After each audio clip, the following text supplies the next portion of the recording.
It started off with Tennessee and Kansas City. Now, everybody knows that they were going to feed the beast, and Derrick Henry was going to be the beast they were going to feed throughout the game. And we knew that Kansas City was going to have to figure out how to stop this guy throughout the game. And we also know that Patrick Mahomes was going to be the star of the game. If Kansas City was going to have any chance of winning this game against a very hot Tennessee Titan team that played as good a defense as we've seen throughout the playoffs so far, we knew that Patrick Mahomes was going to have to step up, make the throws, and make plays in the open field. We also knew over the last couple of years, Andy Reid was not able to get out of the AFC title game, was not be able to get out of the divisional game. He's had problems getting into the Super Bowl since he went to the Super Bowl with the Eagles. I think it was 2004. So it's been a long time. It's been almost 15 years. This is one of the great offensive minds in the NFL.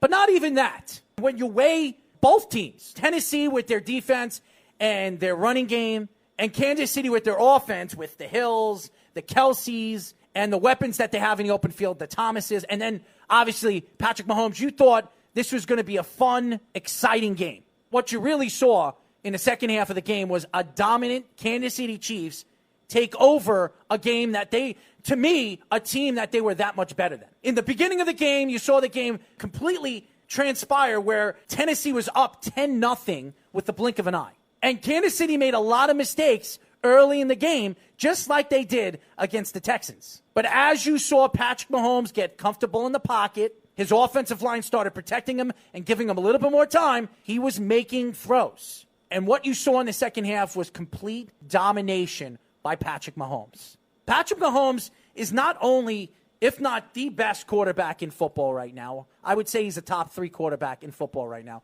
But what he does with his legs is remarkable. This is a guy that's about 230 pounds, 235 pounds. He's got a strong arm. But the speed that this guy has on the outside is remarkable for a guy his size. Conor McGregor is a joke. Dana White is a joke. That whole organization is a joke. And it's not about my vendetta against Conor McGregor. The guy's a showman. We all know what he's capable of doing. We know he's a good fighter. But he's always trying to promote and sell his product. And you want to know something? He sure sold 246, that's for sure. And I'm sorry, Donald Cerrone, and I love him as a fighter in the past.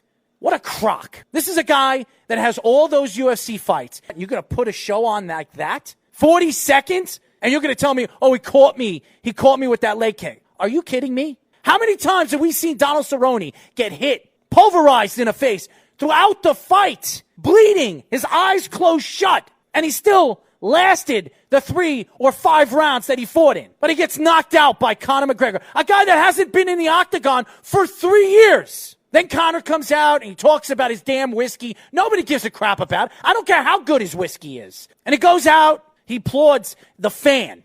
And all he talks about is Conor this and Conor that. I fought in 170. I can fight in 155. Oh, and by the way, I'm the only person in UFC history in 3 different weight classes to knock somebody out in under 40 seconds, under a minute. Who cares? Is that going to put you in the Hall of Fame? It's not going to put him in the Hall of Fame. What it does right now is the UFC right now in the last 3 years are 10% under stock right now. They're doing very bad. Their pay-per-views are not reaching what it did 3 years ago with Ronda Rousey, Conor McGregor, and all the superstars that they had in the sport. That's why he brought GSP back. I'm talking about Dana White. Conor McGregor was out for 3 years, and you were hearing stories that he was going to retire. Somehow, he comes out of retirement, and he comes back and he fights. And of course, they spoon-feed him Donald Cerrone. That whole card was garbage. Now, I understand when you look at all the UFC fans, and they love the sport, and it doesn't matter who's in the octagon. It doesn't matter, because they love the sport so much, and they support what the sport is doing right now throughout the country and throughout the world. And for years, everybody is saying the UFC is going to take over boxing, and boxing is never going to be the same. Boy, were you wrong, because the heavyweight division has never been as strong since the Tyson years, with Deontay Wilder and Fury and Joshua. You're seeing all the divisions like the welterweight division or lightweight division. You have Errol Spence Jr. You have Terrence Crawford. You got Porter. You got Pacquiao still dominating. You have all these upcoming fighters. And yes, you have Canelo Alvarez and Triple G. And all we keep hearing is Conor McGregor wants another fight with Mayweather. And Conor wants to fight Khabib again. And they're trying to set this up, Khabib and Conor too. Because Conor wants to make money. That's what he's all about. Hence the reason why he promotes his damn whiskey every time he steps foot in a ring, an octagon, or in a damn stadium. He's a joke. Publicity stunt.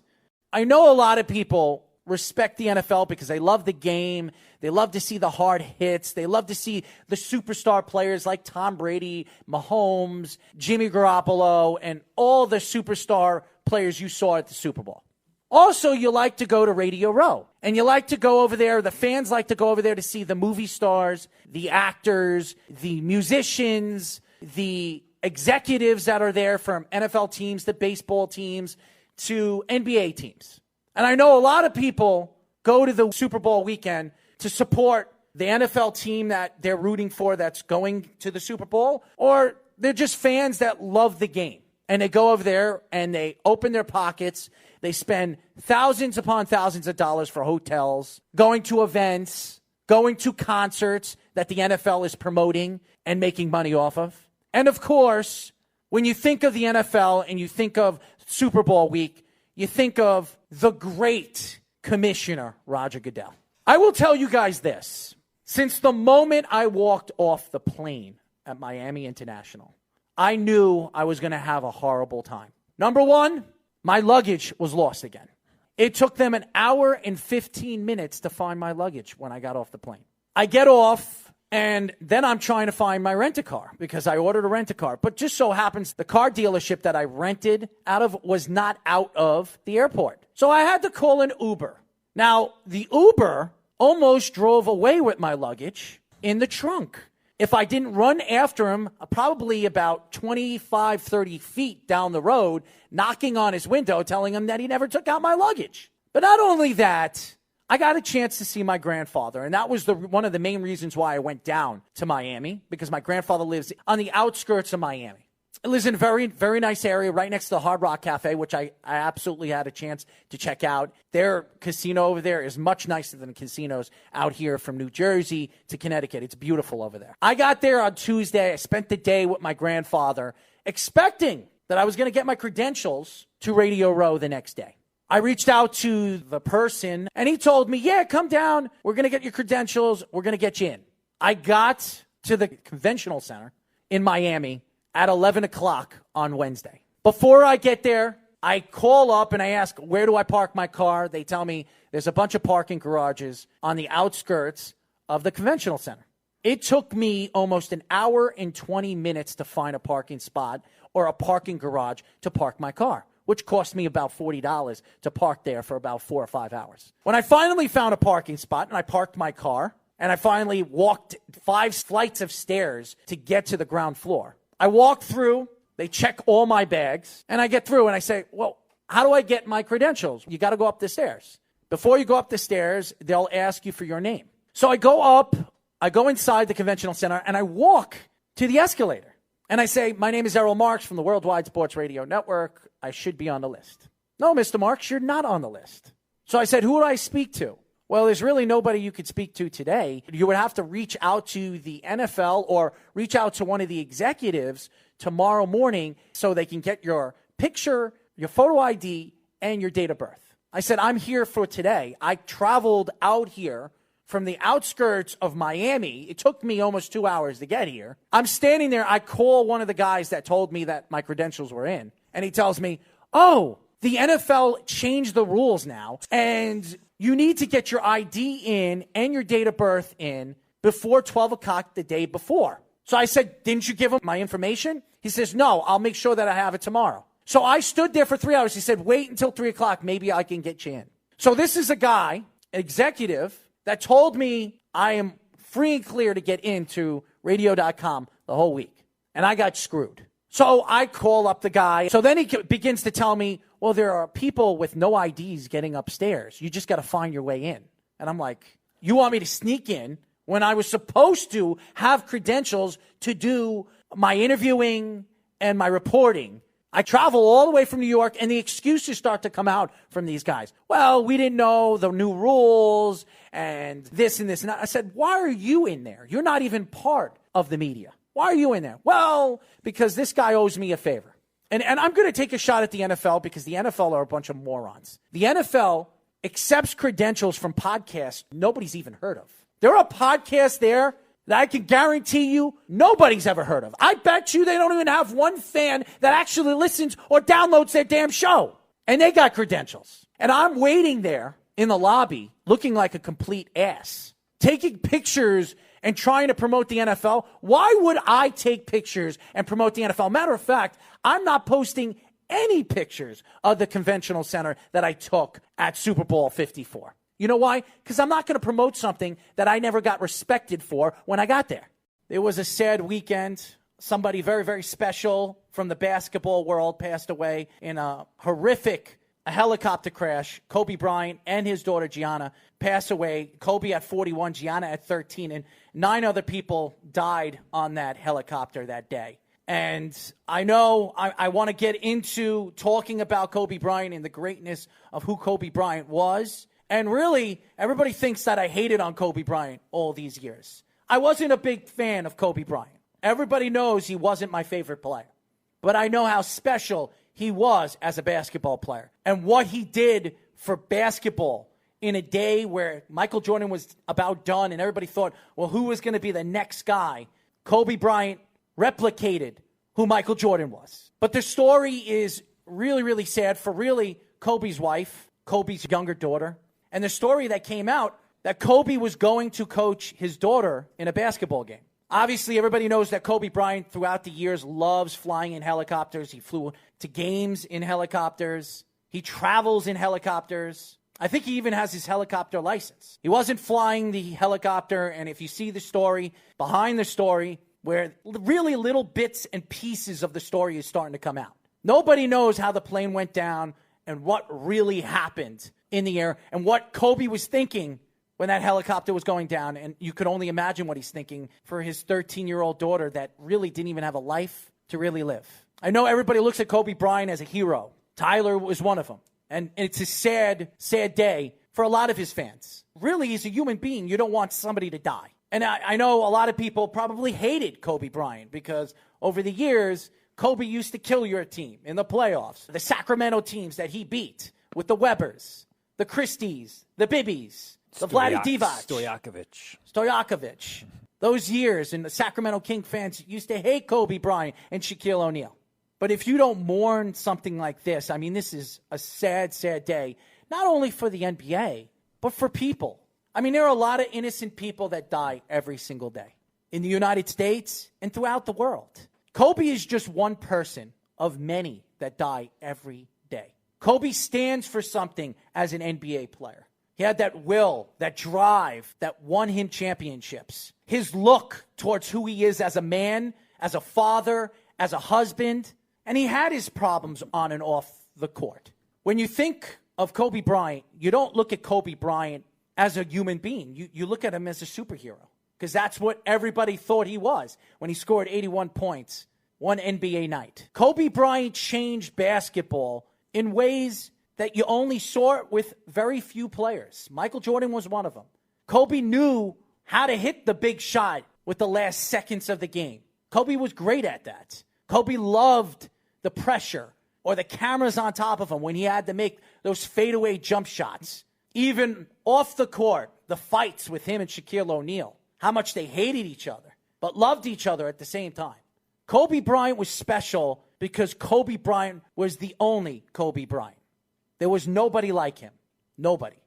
But I want to get into the national title game because the national title game, to me, was a back-and-forth game really in the first half, and then it completely fell off in the second half with Clemson. Now, I know a lot of people, including me, thought Clemson had a very good shot, a very big shot of winning the national title. They won the national title last year against Alabama. This team has probably the best quarterback in the nation in Lawrence, who looked really, really good in the first half and looked horrific in the second half. Now, a lot of people look at Clemson from last year, the defense, the pass rush that they had, all the first-round draft picks they had. This year, their defense was not as strong. Their secondary was better than it was last year, but their all-around defense, their front seven, was not as good and as dominant as it was against Alabama last year in the national title game. But not just that, They played an LSU team that is arguably one of the best quarterbacks in the nation. He's not the best quarterback in the nation because I gave you, I believe, the best quarterback in the nation, Lawrence, with all the talent in the world. He will be the number one draft pick in next year's first round in the NFL. But Burrows is going to be the number one pick this year with the Bengals. And he showed again last night why he was the Heisman Trophy winner, why he's been as dominant as he's been offensively with LSU this year. You saw the kid Chase. What you saw yesterday was a young wide receiver completely dominate the line of scrimmage. And I really want to get into this story because everybody wanted to know why I didn't speak about the Super Bowl. And that was Jay-Z and Beyonce not standing for the national anthem.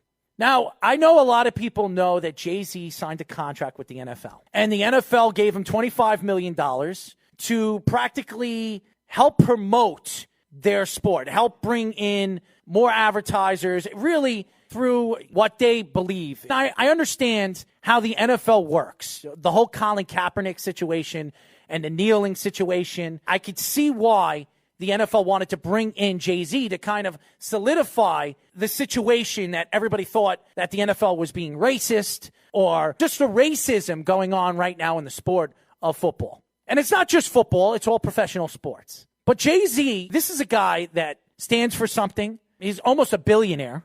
Beyonce is worth, I think, $400 million. These are two of the biggest artists in the world. And the national anthem goes on, and you see them sit to it. And it really irked a lot of people, a lot of soldiers. It irked a lot of women rights. I mean, a lot of women were writing all over Yahoo and Google. I've seen different stories talk about watching and have pictures of Jay-Z and Beyonce sitting to the national anthem when everybody is standing. Now, you make millions and millions of dollars in this country. And the United States has always given you the right to speak, the right to talk, the right to do whatever you want. But standing for the national anthem should be priority for anybody that lives here in the States. I don't care who you are. Jay-Z, Beyonce, Justin Timberlake, Marlon Brando, who's dead, obviously, Jack Nicklaus, any one of these guys or girls, ladies and gentlemen. When the national anthem goes on, you should and must stand for it. You take your hat off and you stand for it. Even when a game is replayed, when the national anthem goes on, I'm standing because I respect the flag. I respect the colors and I respect the country that I live in. But for some reason, Jay-Z and Beyonce think that they're bigger than the country. They're bigger than the flag. They're bigger than the United States. I look at everything in a big picture. Just like I look at the NFL in the big picture, I look at this particular situation in the big picture. Is Jay-Z and Beyonce wrong? Absolutely they are. Is anybody going to remember this 3 weeks from now? They're not. Now, this is the problem. Colin Kaepernick has been prosecuted for kneeling for the national anthem. Jay-Z, the same guy that the NFL hired, that spoke badly about the whole Colin Kaepernick thing for his kneeling to the national anthem. That same guy that was speaking bad about Colin Kaepernick is the same guy that didn't stand for the national anthem on national TV for the Super Bowl. I look at the NFL as a joke. This is the same organization that gave Jay-Z $25 million to help grow their product throughout the country because of the whole Colin Kaepernick thing. And this same guy that they paid $25 million to was the same guy that didn't stand for the national anthem. Does it bother me as an American? Absolutely does. Should it bother me? I don't really think it matters. Because Jay-Z, to me, is just another guy that could care less where he's from or what he stands for. All he cares about is the money he puts in his damn pocket. And same thing with Beyonce. Beyonce, a couple of years ago, I think she did the halftime show with the Black Panthers. Her halftime show was basically brought upon, which everybody was talking about, where she had something with the Black Panthers and black rights. And it was the talk of the Super Bowl. And the fact that all those movie stars, including Jay-Z, were there and don't show any respect for our national anthem is a disgrace. And the NFL should absolutely reach out to Jay-Z and his publicist and really whoever is a part of that organization with Jay-Z. Reach out to the organization and say that we're paying you $25 million to try to take the pressure off of us with the Colin Kaepernick thing. And instead, you're putting more pressure on us because you wouldn't even stand for the national anthem.